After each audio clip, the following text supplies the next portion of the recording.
So left behind regions have emerged as one of the most important economic, social, but also political issues of our day because of the logic of economic growth.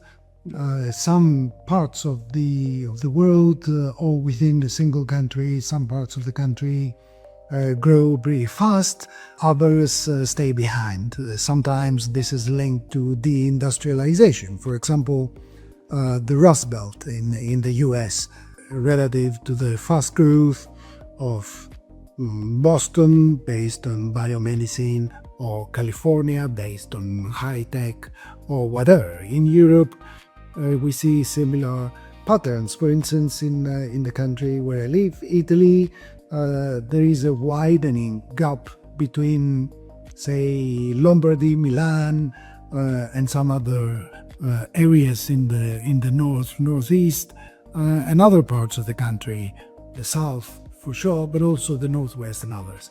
So we do know now that over the last perhaps 10 years, the resentment of people living in left behind areas is sometimes expressed in the ballot box by through support for right-wing populists, or in the UK Brexit, in the US Trump, in Europe, you name it.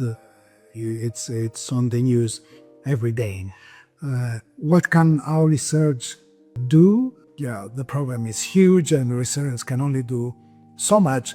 But for instance, one of the things that we have worked on in this project, MOBI-TWIN, is not just to identify regional attractiveness, but also to project to the future different scenarios about where regions will be in Europe in perhaps 10 years' time.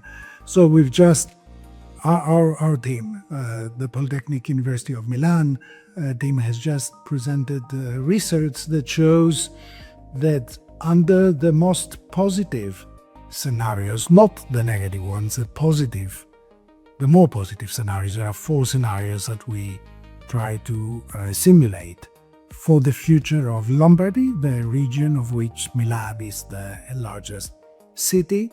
So the most favorable scenario is one with population growth and economic growth. Inequality will increase.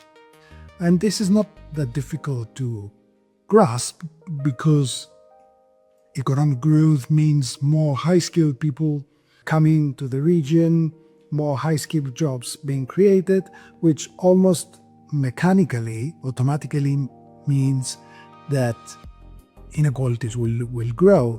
The gap between the highly paid workers and low-paid workers will grow. So knowing that under the good scenario, in 10 years' time, there will be more inequality, gives plenty of time to policymakers to plan for this and perhaps think about affordable housing in the larger cities, or think about investing in low skills so that skills are upgraded, or thinking about at national level minimum wages or social policies in order to prevent inequalities from growing even more.